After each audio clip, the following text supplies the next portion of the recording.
there, my name is Megan and welcome to my channel, or welcome back.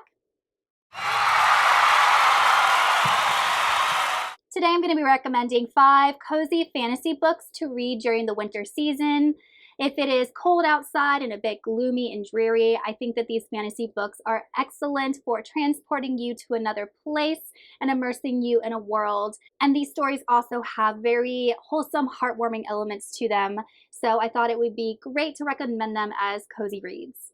But before we go ahead and get on into the books, if you're not already subscribed to my channel, please hit that subscribe button as well as the little bell icon and give this video a like to show my channel a little bit of support. And don't forget to check down in the description box below for links to my Patreon, where I do book giveaways, as well as my Amazon shop, where I list all the books that I talk about on my channel that I really enjoy and recommend. The first book is not really classified as fantasy, but it definitely has fantastical elements, and that has to be A Christmas Carol by Charles Dickens. This is such a classic, but I feel like a lot of people still have not read this book. They're familiar with the story, they know who Ebenezer Scrooge is, but they haven't actually immersed themselves in the story. And the reason I recommend this book, obviously, is just the message itself, how people and relationships, giving and generosity is more important than selfishness and greed. And then we also have the fantasy elements of the 3 ghosts. There is some time travel, there is going into the future, in the past, and all of those things. And then we have the change of Ebenezer Scrooge himself as he comes to the realization of the truth of generosity and goodness. So it definitely is a very heartwarming story, especially with Scrooge and how he treats people in his life at the end of the story compared to the beginning. I do have a full review for this book, so I will link it up in the cards if you are interested in checking it out, but it's a short read and definitely one I cannot recommend enough for the holiday season. The next book is The Night Circus by Erin Morgenstern. In this book, we are following a circus that kind of appears whenever it wants to and disappears whenever it wants to. It is very magical. No one really knows the secrets of this circus. And we are following Marco and Celia, and they both come from these differing magician families.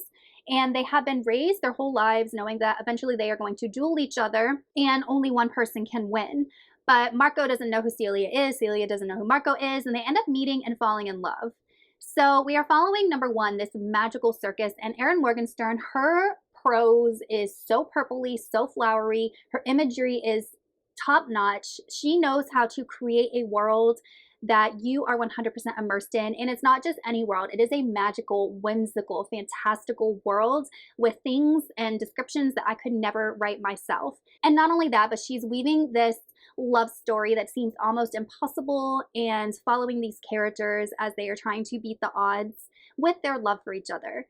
So I haven't read this book in many years, and it is a book that I want to revisit, but when I'm thinking like cozy fantasy reads, this book definitely has a lot of those elements, specifically her world building and ability to transport you to another place. Next is Tress of the Emerald Sea by Brandon Sanderson. I read this book earlier this year. I do have a full review for it. I'll link it up in the cards. And the reason that I recommend this book, number 1, is that it is a standalone, which is kind of hard to find in Brandon's world. So we are following Tress, who is just like such a good, wholesome character, and her love interest in their relationship is just so darn cute. And the whole story follows Tress as she is trying to save the man that she loved, who essentially was kidnapped by a witch or a sorcerer. And she has to go through all of these hurdles to try and save him. There's a lot of growth for Tress in this book, and she is this innocent little thing, and she starts to learn kind of the hard things about the world, but she never loses sight of her goal, which is love. And I just really enjoyed that. It was just nice to read a character who was just pursuing that and doing whatever she could to get to the man that she loved. Tress is just a good, sweet, gentle character who can be hard to steal when she needs to. Next is An Enchantment of Ravens by Margaret Rogerson. And this is definitely a good book to read in the fall because this follows fairies, and the court that they come from is the autumn court. So there is a lot of imagery surrounding autumn and fall. So I think it's a good book to kind of like transition into the winter season from fall. But we are following Isabel, who is a painter, and she ends up painting a fairy prince from the autumn court, and she paints him with emotion on his face, which isn't something that fairies display. And he ends up getting very angry and taking her back to the autumn court to answer for her crimes. So the reason that I like this book is that we are following the progression of this relationship between these two characters that starts off very rocky and judgmental.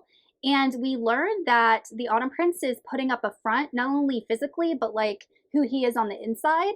And Isabel slowly starts to see the prince for who he is and falls in love with him for that.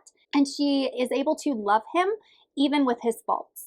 And I feel like that is a really, really wholesome, good, cozy theme to be able to accept someone for who they are and to understand that all of us at times kind of put on a facade when it seems best. And I feel like the themes presented in this book were a lot deeper than people recognize or give them credit for. And in the end, it is a love story. There is a romance between a human and a fairy. So I feel like all of those elements together make it a good, cozy winter read. And then we have The Hobbit by J.R.R. Tolkien, definitely one of my favorite books of all time.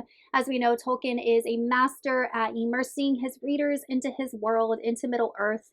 But I love Bilbo. I love his personality. I definitely relate to him and his desire to see the world, have an adventure, while at the same time wanting to remain in the comforts of his home. Those two things within myself definitely war at each other. I also love Bilbo's growth as a character in this book and Tolkien's theme that anyone, no matter their size, can contribute in some way positively to a quest. And I also love the relationships between the dwarves and Bilbo and Gandalf and how that changes as the story goes on. And then obviously you have a dragon. Who doesn't like a dragon in their story? So The Hobbit, I feel like, is definitely a book you could read as a standalone without getting into the Lord of the Rings, and a perfect book, I think, to read in the wintertime. Okay, you guys, those are 5 cozy fantasy reads that I think are perfect to read in December, January, when it's cold and chilly, and we just need an escape into another world. Let me know in the comments if you've read any of these books and what you thought of them, or if you have any cozy winter fantasy recommendations, and I will see you all in another video soon. Goodbye!